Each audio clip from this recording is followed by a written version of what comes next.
Good afternoon, welcome to good health. ఇన్ఫర్టిలిటీతో బాధపడుతున్నారా? Infertility రావడానికి కారణాలేంటి? వీటికి ఎలాంటి జాగ్రత్తలు తీసుకోవాలి? అలాగే వీటికి ఎలాంటి ట్రీట్మెంట్ అందుబాటులో ఉంది? వీటి గురించి తెలియజేయడానికి ఈరోజు మనతో పాటు ఉన్నారు జీవా ఫెర్టిలిటీ సెంటర్ నుంచి డాక్టర్ చెక్కూరి సువర్చల గారు. వారితో మాట్లాడి మరిన్ని విషయాలు తెలుసుకుందాం. Hello ma'am. హలో అండి. Okay ma'am, first of all చెప్పండి, అసలు ఇన్ఫర్టిలిటీ అంటే ఏంటి? ఇది రావడానికి మెయిన్ కాజెస్ ఏంటి? ఇన్ఫర్టిలిటీ అంటే 1 year వరకు వితౌట్ ప్రొటెక్షన్ ఒక కపుల్ ట్రై చేస్తుంటే పిల్లల కోసం వాళ్ళకి పిల్లలు పుట్టకపోతే then it is called as infertility అండి. అఫ్ కోర్స్ ఏజ్ ఎక్కువ అయ్యే కొద్దీ అంటే 35 years ఉన్నారనుకోండి ఉమెన్, అప్పుడు 6 months వరకే ట్రై చేయాలి. ఆ తర్వాత వాళ్ళు హెల్ప్ కోసం వెళ్ళిపోవాలి. So basically it is 1 year of having intercourse, unprotected intercourse and not getting pregnant. So it is called as infertility. Okay. కారణాలంటే అండి, ఫీమేల్ మేల్ ఉంటాయి 40%, ఫీమేల్ 40%, మేల్ అండ్ 20% అన్ఎక్స్ప్లెయిన్డ్.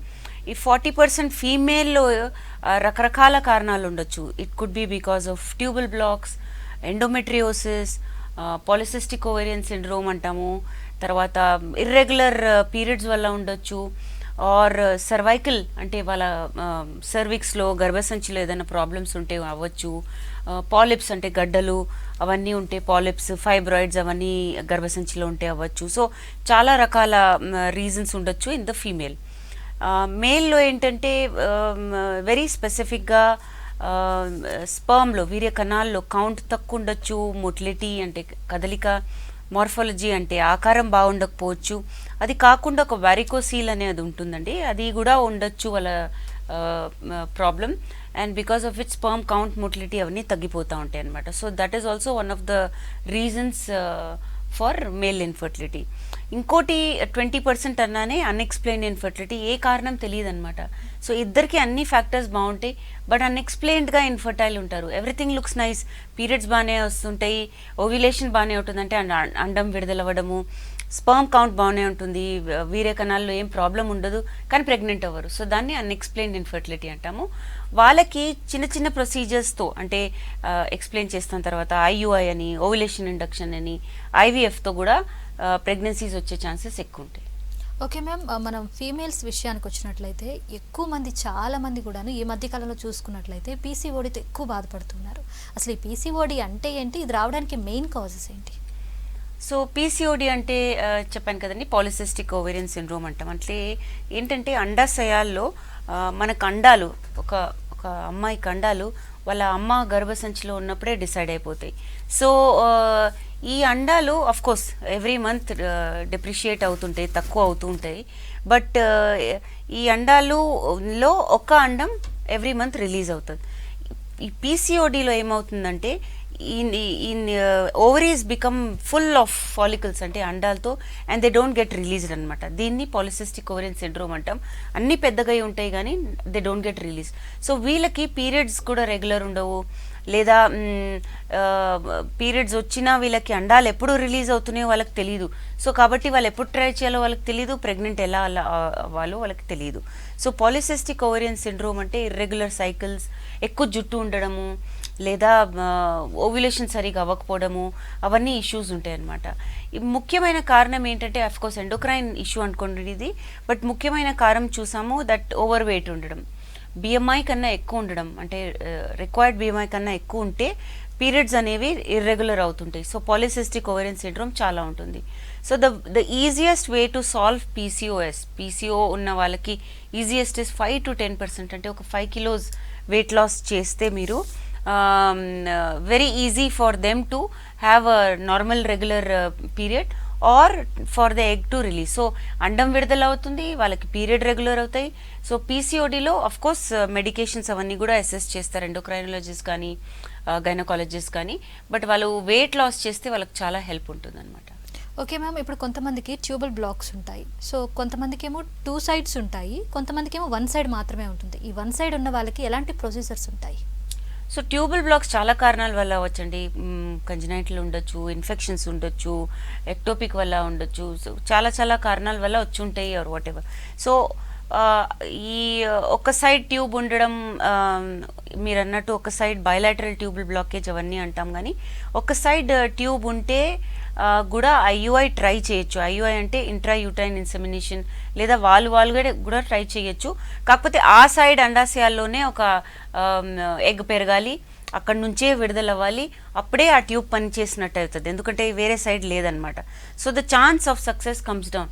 ఆ సైడ్ విడుదల ఉన్నప్పుడే chance of the procedure success అవ్వడం ఎక్కువ ఉంటుంది అనమాట. సో అది సింగిల్ సైడ్ బ్లాకేజ్ ఉంటే ఐయుఐ కానీ వాళ్ళు ట్రై చేయడం కానీ కనుక చెయ్యొచ్చు. బైలాటరల్ ట్యూబుల్ బ్లాకేజ్తో వాళ్ళు ట్రై చేయడం అవ్వదు. అలాగని ఐయుఐ ఇంట్రా యూట్రైన్ ఇన్సెమినేషన్ అంటే వాళ్ళ హస్బెండ్ వీర్య కణాలు తీసుకొని మేము ల్యాబ్లో ప్రాసెస్ చేసి గర్భసంచిలోకి వేయడం జరుగుతుంది, అది కూడా పనికిరాదు, ఎందుకంటే ట్యూబ్స్ లేవు, ఎక్కడి నుంచి వెళ్తాయి స్పర్మ్స్ ఎగ్ వరకు. సో వాళ్ళకి ఏంటంటే ఐవీఎఫ్ అనేది చాలా బాగా పనిచేస్తుంది. ట్యూబ్స్ ఉండకపోయినా మేము డైరెక్ట్గా అండాలు కలెక్ట్ చేసుకుంటామండి ఫ్రమ్ అండాశయాలు, and they give it to us in the ల్యాబ్లో వాళ్ళ ఎంబ్రియోస్ తయారు చేయడం జరుగుతుంది అనమాట. సో ప్రొసీజర్స్ ఉన్నాయి, చాలా ఉన్నాయి, సొల్యూషన్స్ కూడా ఉన్నాయి ప్రాబ్లమ్స్కి. కాబట్టి ఇది ఒకసారి ఐడెంటిఫై అయిందంటే ఏం ప్రొసీజర్ చేసుకోవాలో ఒక డాక్టర్ని కలిసి డిసైడ్ చేయొచ్చు. ఓకే, అలాగే టెస్ట్ ట్యూబ్ బేబీస్ అని చెప్తూ ఉంటారు కదా, అసలు ఏంటి ఈ ప్రొసీజర్ ఎలా ఉంటుంది?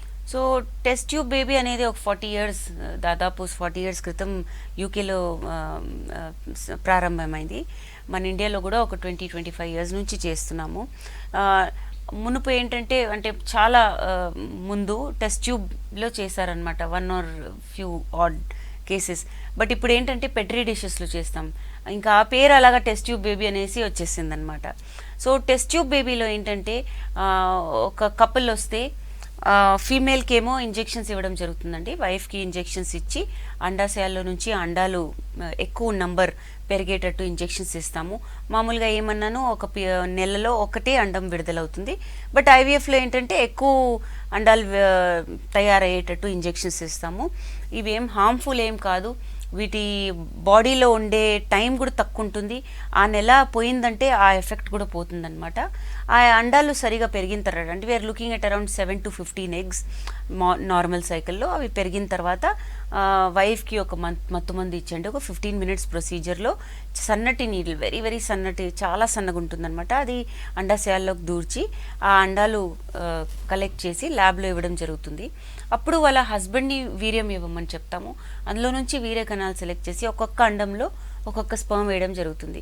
ఈ అండంని అప్పుడు ఒక 5 రోజులు మేము ల్యాబ్లో అబ్జర్వ్ చేస్తాం, అంటే వాళ్ళ పిల్లల్ని. ఆ 5 రోజుల్లో ఏ ఎంబ్రియోస్ అంటామో వాళ్ళ పిల్లల్ని, ఏవి బాగుంటాయో గ్రేడింగ్ చేస్తాం అనమాట, క్వాలిటీ చూస్తాం అనమాట. ఏవి బాగుంటాయి, ఏవి గర్భసంచిలోకి వేస్తే ఛాన్స్ ఆఫ్ సక్సెస్ బాగుంటాయో అవి గర్భసంచిలోకి వేయడం జరుగుతుంది. ఏజ్ తక్కువ ఉంటే ఒకటే వేస్తామండి, ఏజ్ ఎక్కువ ఉంటే అంటే 35 దాటిందంటే 2, 40 years అబవ్ ఉంటే ఒక 3 ఎంబ్రియోస్ వేయడం జరుగుతుంది. ఎందుకంటే ట్విన్స్ ట్రిప్లెట్స్తో వచ్చే కాంప్లికేషన్స్ కూడా ఎక్కువ ఉంటాయి. కాబట్టి చాలా కేర్ఫుల్గా ఎంబ్రియో గ్రేడింగ్ అంటే ఎంబ్రియో క్వాలిటీ చూసుకుంటూ నంబర్ ఆఫ్ ఎంబ్రియోస్ ఎన్ని వేయాలో అవి డిసైడ్ చేసుకుంటూ వేయడం జరుగుతుంది. వేసుకున్న తర్వాత ఒక 15 daysలో వాళ్ళు ప్రెగ్నెన్సీ టెస్ట్ చేస్తారు. పాజిటివ్ ఉంటే the woman is sent to an obstetrician and she's taken care for the next 9 months. Negative ఉంటే కూడా ఇంకొక సైకిల్ చేయొచ్చు వాళ్ళ ఫ్యాక్టర్స్ బట్టి, లేదా ఎక్కువ ఎంబ్రియోస్ వచ్చిన వాళ్ళు ఫ్రీజ్ చేసుకుంటారు. అలాంటప్పుడు ఇంజెక్షన్స్ ఇవన్నీ తీసుకోవాల్సిన అవసరం లేదు, ఉట్టి ఆ ఎంబ్రియోస్ ఫ్రీజ్ చేస్తాం కాబట్టి తీసుకొని మళ్ళీ గర్భసంచిలో వేయడం జరుగుతుంది. సో ఫ్రోజన్ ఎంబ్రియో ట్రాన్స్ఫర్ అంటామండి, ఫ్రోజన్ అండ్ ఎంబ్రియో ట్రాన్స్ఫర్ అంటాం. సో దాంతో కూడా chance of success rate is around 60 to 70%. So దీంతో రకరకాలుగా వాడుకుంటూ సక్సెస్ రేట్ పెంచుకోవచ్చు. ఓకే మ్యామ్, మరి ఈ ప్రొసీజర్ వల్ల ఏమైనా సైడ్ ఎఫెక్ట్స్ ఉండే ఛాన్స్ ఉందంటారా? ఈ ఇంజెక్షన్స్ తీసుకుంటాం కనుక అండి, ఆ నెలలో కొంచెం మూడ్ స్వింగ్స్, థర్స్టీగా ఉండడం, కొంచెం వెయిట్ గెయిన్ అవ్వడం అవన్నీ ఉంటాయి. మామూలుగా వచ్చే మనకి పీరియడ్లో PMS అంటాం, ప్రీమెన్స్ట్రువల్ సిండ్రోమ్, అది దాంట్లో కొంచెం ఇరిటేషన్ అవన్నీ ఉంటాయి ఆడవాళ్ళకి. ఇమాజిన్ ఇన్ని ఎగ్స్ పెరుగుతున్నప్పుడు కొంచెం ఎక్కువ ఉండొచ్చు. But if the women is council properly, వైఫ్కి సరిగా కౌన్సిల్ చేస్తే ఇవి ఉండొచ్చు మీకు సైడ్ ఎఫెక్ట్స్ అంటే వాళ్ళకి హ్యాండిల్ చేయడం ఈజీ అవుతుంది. అండ్ నేను అన్నట్టు ఒక 1 month ఉంటుంది, 1 month, 1.5 months. As soon as the body the eggs are removed, that effect also comes down. So it is temporary, ఇదేమీ పర్మనెంట్ ఎఫెక్ట్ కాదు. ఇంకొక సైడ్ ఎఫెక్ట్ ఏంటంటే OHSS అంటామండి, ఓవేరియన్ హైపర్ స్టిమ్యులేషన్. ఇందులో ఏంటంటే ఇన్ని ఇంజెక్షన్స్ ఇస్తే కొందరు చాలా ఎక్కువ రెస్పాండ్ అయిపోతారు. సో ఎక్కువ ఎగ్స్ పెరిగిపోతాయి అనమాట. దాంతో కొంచెం కాంప్లికేషన్స్ వస్తాయి. బట్ డోసేజ్ చూసుకుంటూ జాగ్రత్తగా ఇంజెక్షన్స్ ఇచ్చుకుంటూ పోతే ఈ chance of OHS is very rare. Okay ma'am, call తీసుకుందాం. హలో హలో నిర్మల కుమారి గారు. ఓకే మ్యామ్, కాల్ కట్ అయింది. ఓకే మ్యామ్, అలాగే కొంతమంది ఎండోమెట్రియోసిస్తో బాధపడుతూ ఉంటారు. అసలు ఏంటి ఎండోమెట్రియోసిస్ అంటే, ఇది రావడానికి కాజెస్ ఏంటి? సో ఎండోమెట్రియోసిస్ ఏంటండి అంటే పీరియడ్లో వచ్చే ఆ టిష్యూ ఏదైతే గర్భసంచిలో పెరుగుతుందో అండ్ షెడ్ అవుతుందో, అంటే అక్కడ నుంచి పడిపోతుందో, అది వేరే పార్ట్స్ ఆఫ్ ద బాడీలో పెరుగుతుంది అనమాట. అది అండాశయాల మీద కావచ్చు, గర్భసంచి బయట కావచ్చు, పొట్లో కావచ్చు, రకరకాల ఏరియాస్లో చూస్తారనమాట. ఎంత సివియర్ ఉందో దాన్ని బట్టి దాన్ని గ్రేడింగ్ కూడా చేస్తారు. సో గ్రేడ్ 1, గ్రేడ్ 2, గ్రేడ్ 3 అనేది ఉంటుంది అనమాట. సో ఇదేంటంటే ఎండోమెట్రియోసిస్తో బికాజ్ ఆఫ్ ఆ టిష్యూ వల్ల కొన్నిసార్లు లోపల అబ్నార్మాలిటీస్ ఉంటాయి. అంటే అండాశయాలు ఇక్కడక్కడ అతికిపోవడము, ఆ ట్యూబ్స్ సరిగా ఉండకపోవడము, ట్యూబ్స్ బ్లాక్ అవ్వడము, గర్భసంచిలో దాని నుంచి వచ్చే టాక్సిక్ ఎఫెక్ట్స్, అంటే ఆ ఫ్లూయిడ్ నుంచి వచ్చే టాక్సిక్ ఎఫెక్ట్స్ ఉండడము, దానివల్ల ఎంబ్రియో అతుక్కోకపోవడము. సో అవన్నీ ప్రాబ్లమ్స్ ఉంటాయి అన్నమాట. సో ఎండోమెట్రియోసిస్ ఉన్న వాళ్ళకి అఫ్కోర్స్ ఐవీఎఫ్ ద్వారా ట్రై చేయొచ్చు, సొంతంగా కూడా ట్రై చేయొచ్చు వాళ్ళు సివియారిటీ బట్టి. బట్ వాళ్ళకి ఒక ముఖ్యమైన గమనిక ఏంటంటే వాళ్ళ క్వాలిటీ ఆఫ్ ఎగ్స్ కూడా తక్కువ ఉంటాయి. సో ఛాన్స్ ఆఫ్ సక్సెస్ కూడా వాళ్ళకి కొంచెం తక్కువ ఉంటుందండి. ఓకే ఓకే మ్యామ్, అలాగే ఇప్పుడు కొంతమందికి బైకార్న్ యూట్రస్ ఉంటుంది. సో దీనివల్ల ఎలాంటి ప్రాబ్లమ్స్ వచ్చే ఛాన్స్ ఉందంటారు? ప్రాబ్లం ఉంటుందండి. దాంట్లో ఏంటంటే అండాలు విడుదలైన తర్వాత ట్యూబ్లో వెయిట్ చేస్తున్నప్పుడు కొన్నిసార్లు బ్లాకేజ్ ఉంటే అందులోకి రాదు. బైకార్నియేట్ అనమాట, అంటే నార్మల్ షేప్ ఉండకుండా ఉంటుంది. సో ఏంటంటే బేసిక్లీ అది అండం అనేది రిలీజ్ అయినప్పుడు గర్భసంచిలోకి వచ్చి ఇంప్లాంట్ అవ్వడానికి సరిగా ఉండదన్నమాట. That anatomy is not correct అనమాట. కొన్నిసార్లు సర్జరీస్ చేయొచ్చు. సర్జరీస్ చేశాక రెక్టిఫై అయ్యాక నార్మల్గా కూడా ప్రెగ్నెన్సీస్ వచ్చే అవకాశాలు ఉంటాయి. ఓకే మ్యామ్, నెక్స్ట్ కాల్ తీసుకుందాం. హలో హలో రాజు గారు, చెప్పండి మీ ప్రాబ్లం ఏంటో, డాక్టర్ గారు మాట్లాడండి. Hi madam, good afternoon madam. Good afternoon అండి. మా వైఫ్ కి పీసీఓఎస్ ఉంది మేడం. తనకి 36 ఇయర్స్ ఏజ్. ఓకే అండి. ఆల్మోస్ట్ 2 times ఐవీఎఫ్ చేపించాము. ఓకే. సో అయితే సెకండ్ మంత్ తర్వాత నుంచి బేబీ గ్రో అవ్వట్లేదని చెప్పారనమాట. ఓకే. సో 2 times అబార్ట్ అయింది సెకండ్ వీక్ తర్వాత. రైట్. సో ఇప్పుడు నెక్స్ట్ అంటే ఆల్మోస్ట్ ఇది చేపించి కూడా 1 year దాటిపోయింది. రైట్. ఎన్ని అండాలు వచ్చాయండి ఆవిడకి ఆ సైకిల్లో, లాస్ట్ సైకిల్లో? ఆల్మోస్ట్ 5 వచ్చినాయి మేడం. ఓకే. పీసీఓడిలో 5 కాదండి, ఎక్కువ వస్తాయి. పీసీఓడి అని ఎందుకన్నారు? స్కాన్ చేసి చూసారండి? అవును మేడం. యా. సో పీసీఓడిలో ముఖ్యంగా ఏంటంటే ఎగ్స్ చాలా ఎక్కువ వస్తాయి. అఫ్కోర్స్ వేరే స్టేజెస్ ఆఫ్ డెవలప్మెంట్లో వస్తాయి, వేరే స్టేజెస్ ఆఫ్ మెచ్యూరిటీలో వస్తాయి. కొన్ని అండర్ మెచ్యూర్ ఉంటాయి, కొన్ని ఓవర్ మెచ్యూర్ ఉంటాయి. అఫ్కోర్స్ పనికొచ్చేవి చాలా తక్కువ ఉంటాయి. అండ్ పీసీఓడిలో ఏంటంటే ముఖ్యంగా level of maturity plus chromosomal abnormality ఎక్కువ ఉండొచ్చు. సో ఛాన్స్ ఆఫ్ సక్సెస్ అనేది చాలా ట్రిక్కీగా ఉంటుంది. బట్ 36 years అంటున్నారు కాబట్టి తన హార్మోనల్ లెవెల్ అవన్నీ చూసి ఏమన్నా ఫ్రోజన్ ఎంబ్రియోస్ ఉన్నాయండి ఆవిడకి? ఉన్నారండి కాల్లో? హలో. సో ఫ్రోజన్ ఎంబ్రియోస్ ఉంటే కనుక అవి తీసుకొని ట్రై చేయొచ్చండి. లేదంటే 36 years కాబట్టి age also must be a factor. అందుకనే ఆవిడ కొన్ని పీసీఓడికి ఇచ్చినంత ఎగ్స్ కాకుండా తక్కువ ఇస్తున్నారు. సో బేసిక్లీ ఏంటంటే వాళ్ళకి క్యారోటైపింగ్ కూడా చేయాలి. అంటే క్రోమోజోమ్స్లో ఏమన్నా ప్రాబ్లం ఉన్నాయా అనేది హస్బెండ్ వైఫ్ ఇద్దరు బ్లడ్ టెస్ట్కి వెళ్ళి క్యారోటైపింగ్ చేస్తే అవి కూడా తెలుస్తొస్తాయి. తర్వాత పీజీఎస్ అనేది ఉంటుందండి, PGT, pre implantation genetic testing. ఎంబ్రియోలో ఏదన్నా అబ్నార్మాలిటీ ఉందా, క్రోమోజోమల్ అబ్నార్మాలిటీ ఉందా, ఎంబ్రియో నుంచి ఒక సెల్ తీసి అనాలిసిస్కి పంపించి ఎంబ్రియోలో అబ్నార్మాలిటీ ఉంటే ఆ ఎంబ్రియోని గర్భసంచిలోకి వేయము, నార్మల్ ఉన్న ఎంబ్రియోనే గర్భసంచిలోకి వేయడం జరుగుతుంది. సో వీళ్ళకి ఆ ప్రొసీజర్ తప్పకుండా పనికి రావచ్చు. బికాజ్ 2 cycles ఫెయిల్ అయ్యాయి. సో 3rd cycleలో తప్పకుండా ఆయన తక్కువ ఎగ్స్ వస్తున్నాయి కాబట్టి, పీసీఓడి కాబట్టి పీజీటీ గురించి మీరు తప్పకుండా కనుక్కొని ఆ ప్రొసీజర్ చేయించుకోవాలండి. ఓకే మ్యామ్, నెక్స్ట్ కాల్ తీసుకుందాం. హలో హలో లక్ష్మణ్ గారు, చెప్పండి మీ ప్రాబ్లం ఏంటో, డాక్టర్ గారు మాట్లాడండి.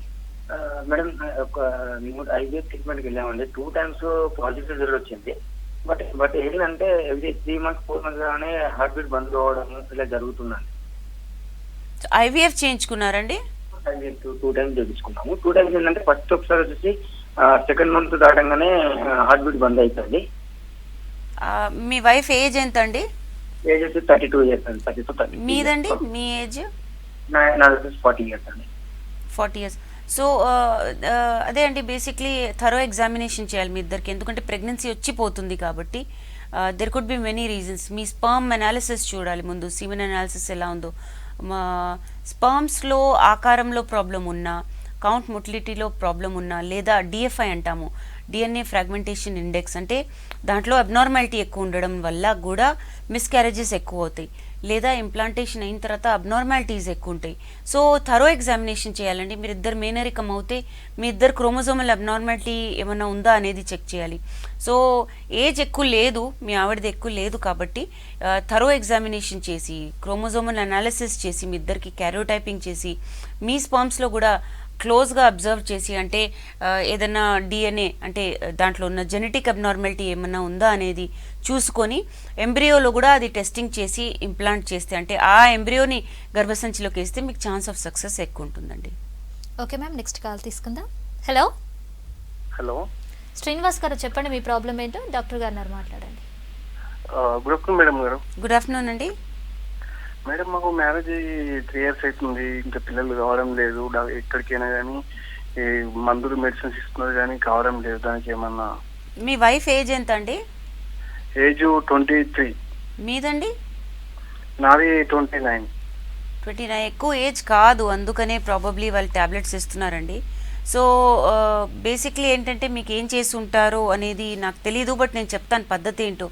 సో మీరు పీరియడ్ డే 2వ రోజు, మీ ఆవిడకి పీరియడ్ వచ్చిన 2వ రోజు హాస్పిటల్కి వెళ్తే, ఫర్టిలిటీ సెంటర్, గైనకాలజిస్ట్ దగ్గరికి వెళ్తే 2వ రోజు కొన్ని బ్లడ్ టెస్ట్ చేస్తారు. FSH, LH, AMH, ఇవన్నీ అంటే అండాశయాల్లో అండాలు బాగున్నాయా, విడుదలవుతున్నాయా, పవర్ బాగుందా, అవన్నీ కనుక్కోవడానికి చేసే టెస్ట్లు. సో ఈ పరీక్షలు చేస్తారు. తర్వాత స్కాన్ చేస్తారు. స్కాన్ చేసి గర్భసంచిలో అంత బాగుందా, అండాశయాలు బాగున్నాయా, అవన్నీ చూడ్డానికి చేసే పరీక్షలు అనమాట. దీంతో పాటు మీకు సీమెన్ అనాలిసిస్ చేస్తుంటారు, అంటే వీరే కణాలు బాగున్నాయా లేవా అని చూస్తుంటారు. ఇవన్నీ బాగుంటే కనుక, మీ ఆవిడకి ట్యూబ్స్ బాగుంటే కనుక ట్యాబ్లెట్స్ ఇచ్చి, అండాలు పెంచడానికి ట్యాబ్లెట్స్ ఇచ్చి, విడుదలవ్వడానికి ఒక ట్యాబ్లెట్ ఇంజెక్షన్ ఇచ్చి మిమ్మల్ని ట్రై చేయమని చెప్తారు. ఏజ్ తక్కువ ఉంది కాబట్టి this is the first line of treatment. దీన్ని ఓవులేషన్ ఇండక్షన్ అంటాము. Ovulation induction and timed intercourse. So tablets ఇచ్చి అండాలు పెంచుకుంటూ కరెక్ట్ టైం వచ్చినప్పుడు, అండాలు విడుదలవుతున్నప్పుడు మిమ్మల్ని ట్రై చేయడం అనడం ఫస్ట్ లైన్ ఆఫ్ ట్రీట్మెంట్.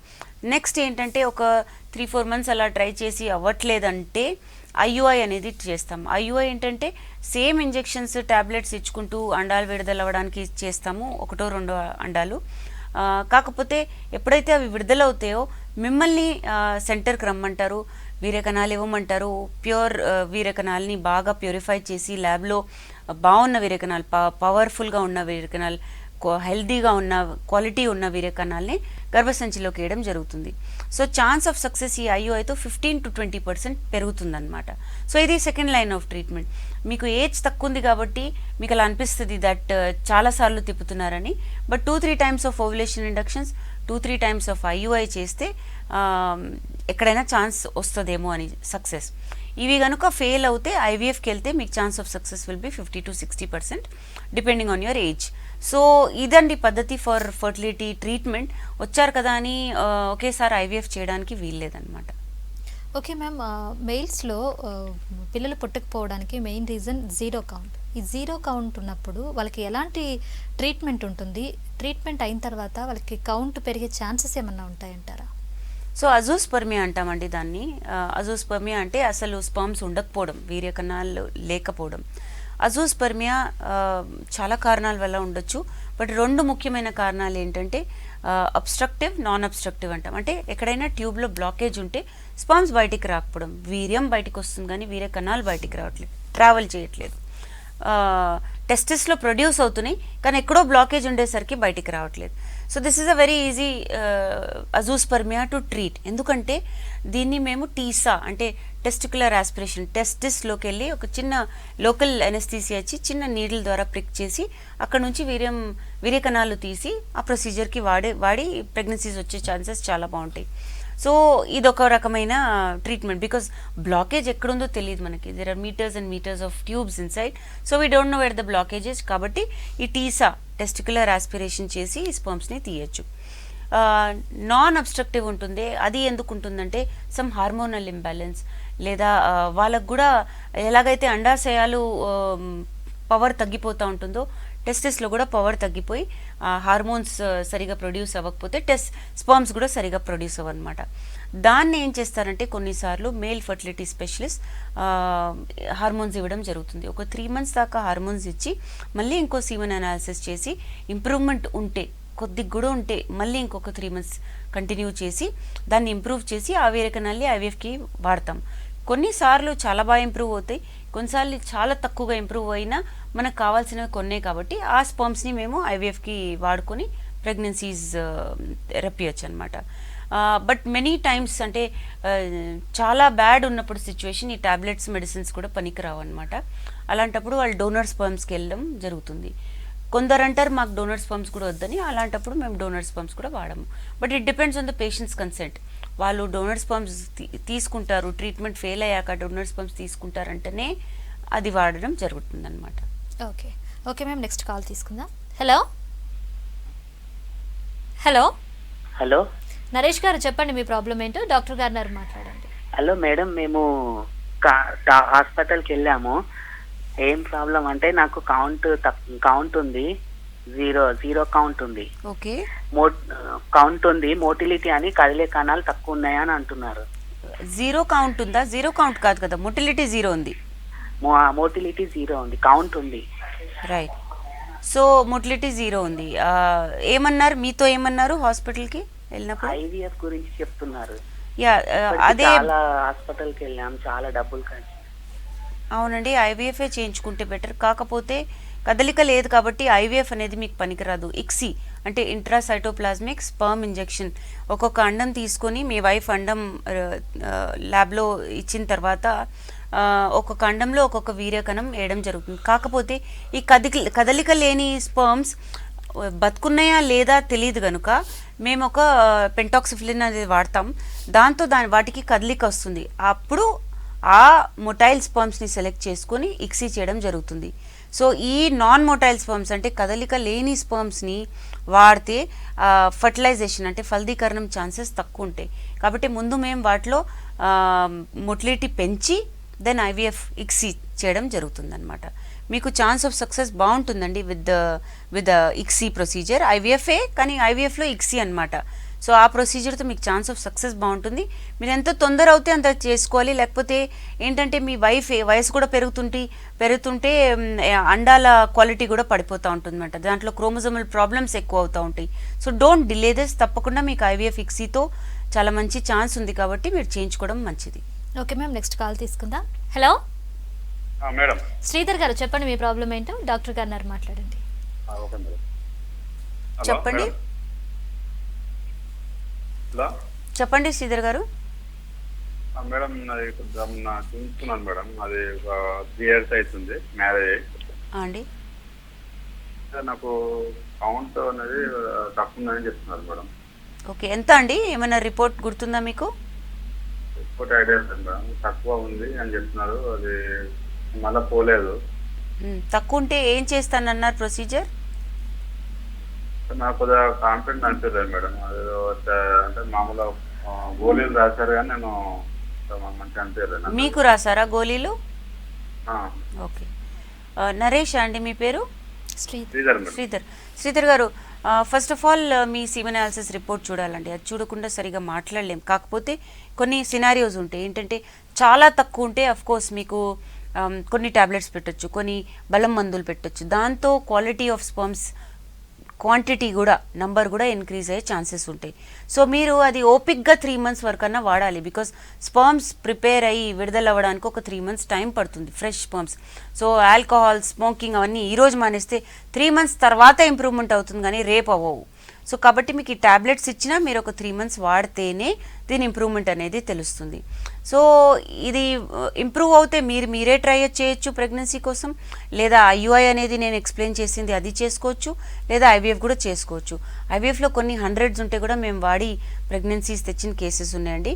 కాకపోతే మీకు అవకాశం ఉన్నప్పుడు టాబ్లెట్స్ ఇచ్చినప్పుడు, మందులు ఇచ్చినప్పుడు అదొక 3 months అన్న వాడి ఒక ప్రాపర్ మేల్ ఫర్టిలిటీ స్పెషలిస్ట్ని కన్సల్ట్ అయిన తర్వాత మీరు ఈ ట్రీట్మెంట్ తీసుకున్న తర్వాత ఒక డెసిషన్కి రావడం మంచిది. ఓకే మ్యామ్, ఇన్ఫర్టిలిటీ గురించి చాలా చక్కగా చెప్పారు. Thank you so much ma'am. Thank you. ఇది వాటి good health. Keep watching V6 news.